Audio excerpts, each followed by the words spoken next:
Welcome to the Explainer. We're going to talk about something we all use every single day, but probably don't think about enough: our water.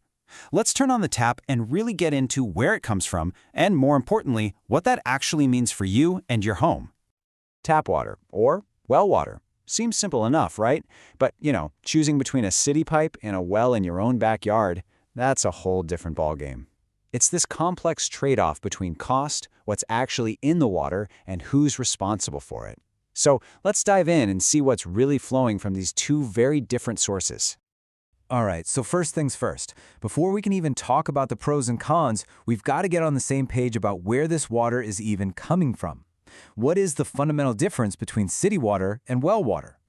And really, it boils down to this. On one hand, you've got city water. Think of it as this huge centralized system. A public utility manages everything. They treat it, they pump it, they send it right to your house. But on the other side, well, it's all on you.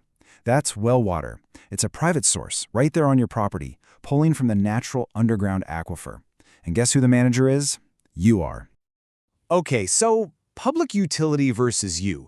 That's a pretty big difference in who's in charge, right? So how does that actually play out?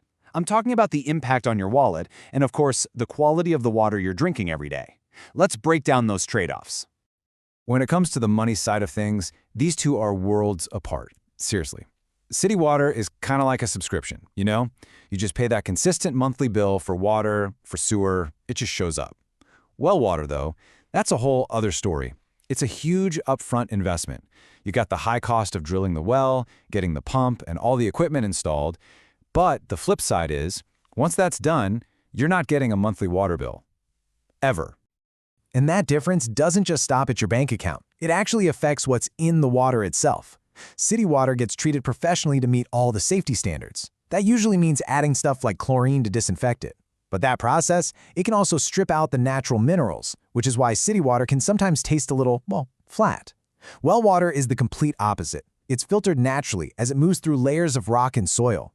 So it's often packed with minerals like calcium and magnesium, which can give it a much richer, better taste. Okay, here's a really crucial point. It's tempting to think one is safer than the other, but the truth is, neither is totally risk-free. Not even close. Both systems have their own unique vulnerabilities, their own sets of contamination threats, and it is absolutely essential that we understand what those are. Let's just start with a number that's, it's pretty staggering: 165 million. According to the Environmental Working Group, that's how many Americans might be drinking water with so-called forever chemicals, PFAS. And that's a huge concern, one that's mostly linked to our big city water systems. See, the threats are different, but they're very real on both sides. For city water, the danger often comes from the system itself.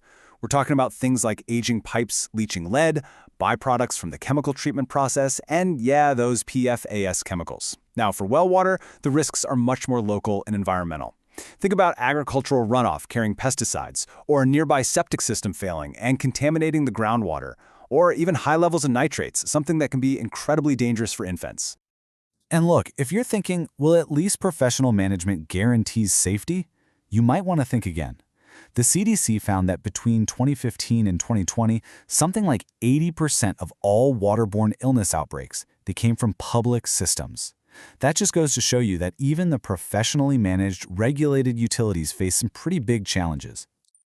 I know. All of this can sound a little alarming, but here's the thing. This isn't about being scared. It's about being empowered. No matter where your water comes from, you are not powerless here. So let's flip the script and talk about what you can actually do to take control and make sure your water is safe. Okay, so if you're a well owner, your number one weapon is proactive monitoring. It's your most powerful tool, period. What does that mean? It means getting your water tested every single year. You got to check for common stuff like bacteria, nitrates, anything that's a known issue in your area. And it also means keeping a close eye on your equipment, your well, your pump, and maybe even thinking about a filtration system designed to target any specific problems you find.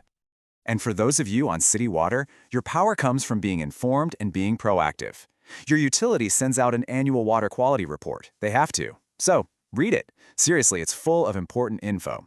And if you're worried about anything, the taste, or potential contaminants like lead from older pipes in your home, a simple filter right on your tap can be an amazing extra layer of security. And please, if you ever notice a change in your water, report it to your utility immediately. So what's the big takeaway here?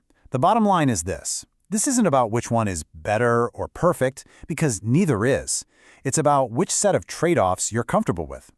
City water gives you convenience and that layer of professional oversight. Well water gives you total autonomy and no monthly bills. Each one comes with its own list of responsibilities and risks, and you just have to decide which list you're prepared to manage. So, we'll leave you with this question. Now that you know all the risks and all the responsibilities that come with both the grid and the ground, is your water really as safe as you think it is? It might be time to take a much closer look at what's actually coming out of your tap.